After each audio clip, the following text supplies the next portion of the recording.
much. Good afternoon, everyone. It is my deep desire today not just to inspire you and make you snap your fingers, but for you to do something about what we're talking about today. I find that one truth we hear you can do it, you can do the impossible. But how many people really do it? It saddens and breaks my heart because we have so much potential in Nigeria. Look at this room full of people who took their time out to be here, to listen to speeches. And it shouldn't end at listening. It should end at doing, and doing things well. So, ladies and gentlemen, I'm not just obedient.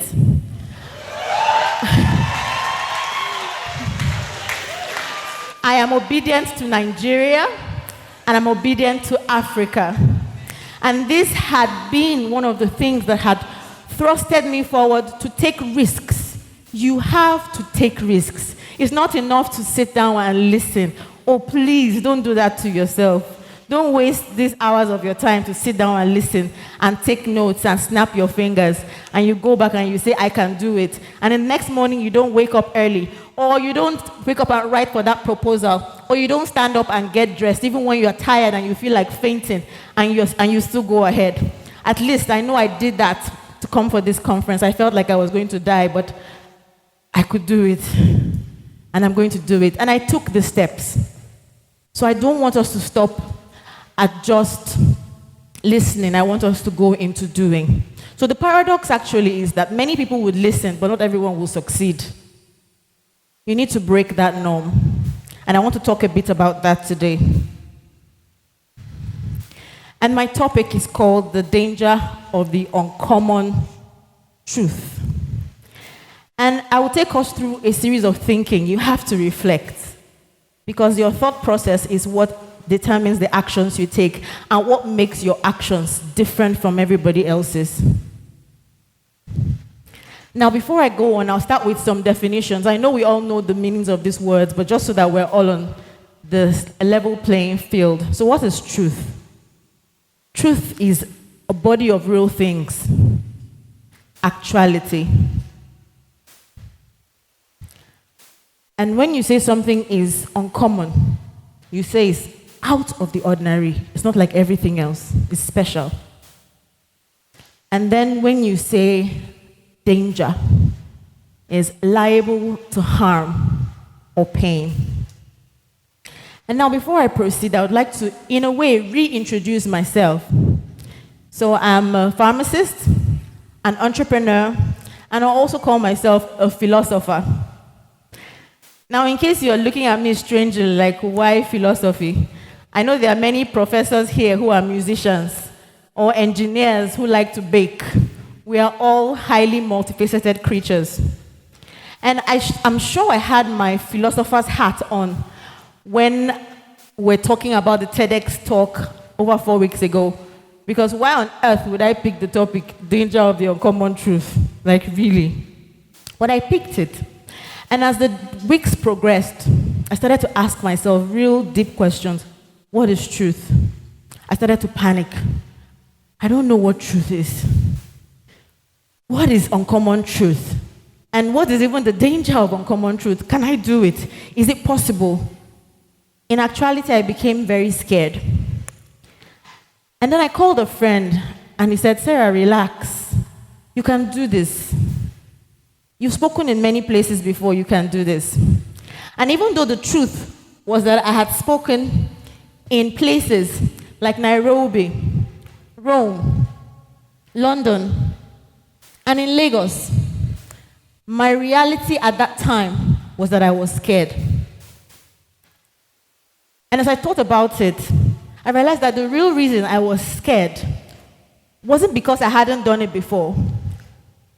It was because I'm an advocate, a strong advocate for Nigeria and Africa, but I had never been in the eastern part of Nigeria before. And this was me sort of meeting with my fear to say, you can do this. And I panicked because I thought, how can I connect with these people? How do I make locally relevant examples that will still be globally relevant?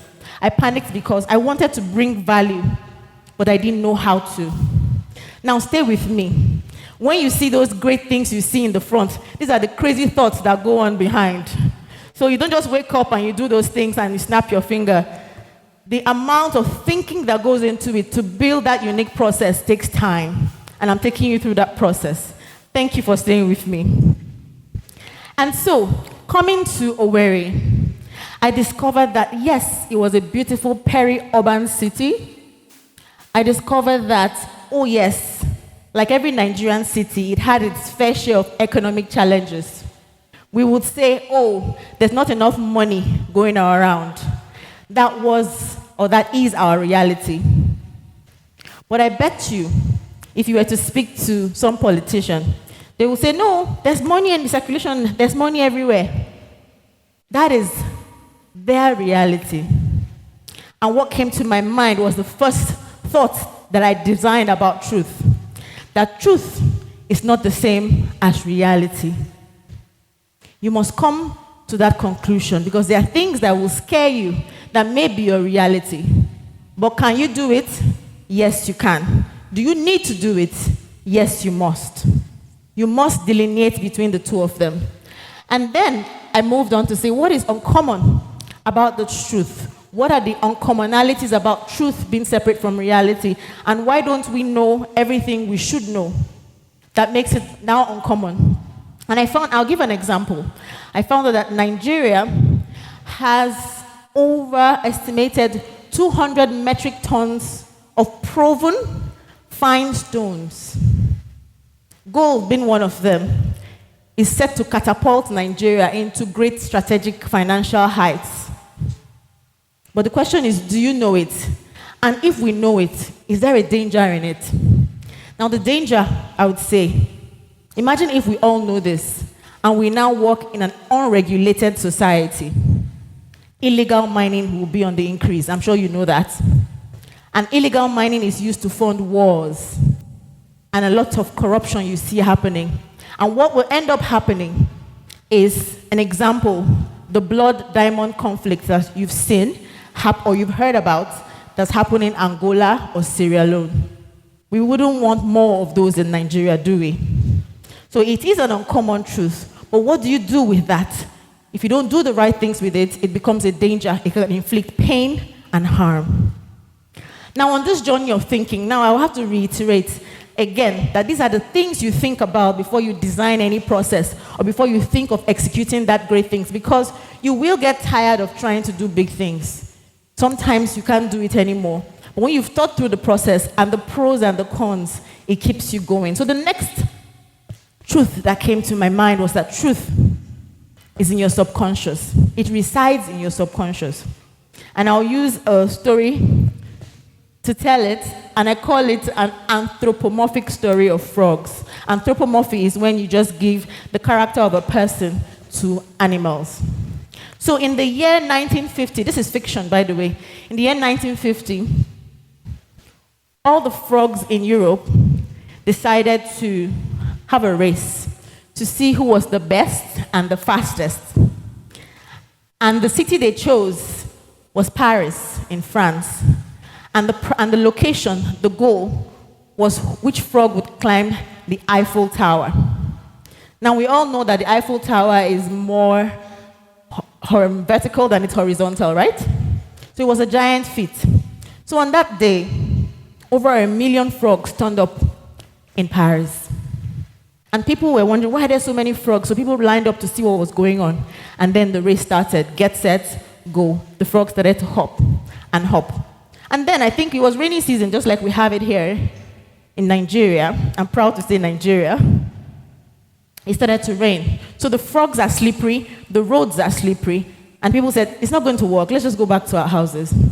Everyone, let's leave this. So the frogs, after a while, stopped hopping, and they stopped moving forward. But at the corner of some people's eyes, they could see some set of frogs actually beginning to hop on the almost vertical Eiffel Tower. And then it was like, how are they doing this? Who are these frogs? And then helicopter news agencies began to hover around, shining the spotlight on them. How are they doing it? What are they doing? And the frogs kept hopping. And then there was one frog left. And that frog hopped and got to the finish line. And then all the news agencies went and said, "Oh, how did you do it, Mr. Frog? Tell us more about it." And the frog was quiet. All this while, the frog was deaf.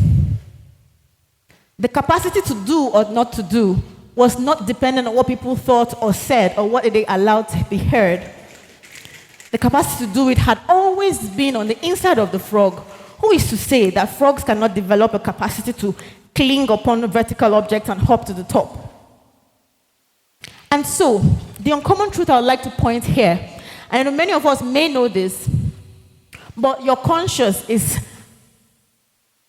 inspired, is controlled a lot by your subconscious. And your conscious is fed by what you see, what you allow yourself to hear, what you allow yourself to touch. And I would say that the danger in not being aware of the strength you possess by controlling your subconscious would be detrimental. And I'll give a real example. Examples of militancies and insurgencies that we see happening in Nigeria, where, in all honesty, the subconscious of men and women have been manipulated and they have no idea. I won't go into deep details, but you can check out the story of the World War II, Hitler and his antics. Those were all subconscious manipulations to annihilate, for example, a whole race. Am I communicating? And then as I began to think even more, I came to a third point. And I found out that truth is multifaceted. And to talk more about this, I would draw home the story, the TED Talk by Chimamanda Adichie. She quoted the Palestinian poet Nuri Badu and said, "If you want to dispossess a people, you start by telling only a single side of their story and not the whole story." So she said, you can start the story by describing the arrows of the North American natives and not of the arrival of the British on the North American soil. Or you can start the story by the failure of the African states and not by the forced creation of the African states. And now, what I'm trying to drive home to this point is that Africa needs to know that we bear so great strength that in reality, if you know who you are, we will not be where we are. Two examples I would like to give is the Great Wall of Kanu. I call it the Great Wall of Kanu. They call it the Great Wall of China. I call it the Great Wall of Kanu. That is over 1,000 years till this year, and large portions of it are still standing. And yet, they say we were uncivilized. We could not construct houses. We could not construct things. The other example I'll give you is the Benin Kingdom that had street lights long before even many European nations. But you don't see that on the news. You hear about the other negative sides of the story. This narrative needs to change. Now, the danger we will point out would be, what if you knew the strength that you carried? How better would we behave? Africa and Nigeria is hugely dependent on foreign aid because we think we can't do things by ourselves. So if we are fully and really dependent on foreign aid, are we really independent? Did Nigeria really gain her independence in 1960? Or did we have structures deeply rooted with colonial arches? You need to think about it and snap our fingers, but do something about it. And the last point I would like to make, maybe slightly controversial, is that truth is a person. And please note, these are all musings of my mind, the things that I use to go through my process and the work that I do. And I said, if truth is so existential that it is in itself a reality outside of what people think and do, If truth resides in the subconscious, maybe it has its own subconscious. And if truth is multifaceted, just like me with many parts, what if truth is a person? A crazy thought, you might say, but think it. Because in the things that I know I have managed to do, I didn't do them because I was the most abled. There was something on the inside of me that kept pushing me. The times when I would force myself to write proposals that I had never written in my life because I didn't study development, I studied pharmacy, there was something on the inside of me. And I put it to you that look on the inside of you. Irrespective of what you hear around you, be careful what you allow into your subconscious, and realize that you're not one thing. You are highly multifaceted with potentials and abilities beyond your conscious mind can ever comprehend. Truth is a person, ladies and gentlemen, and truth is you. Thank you very much.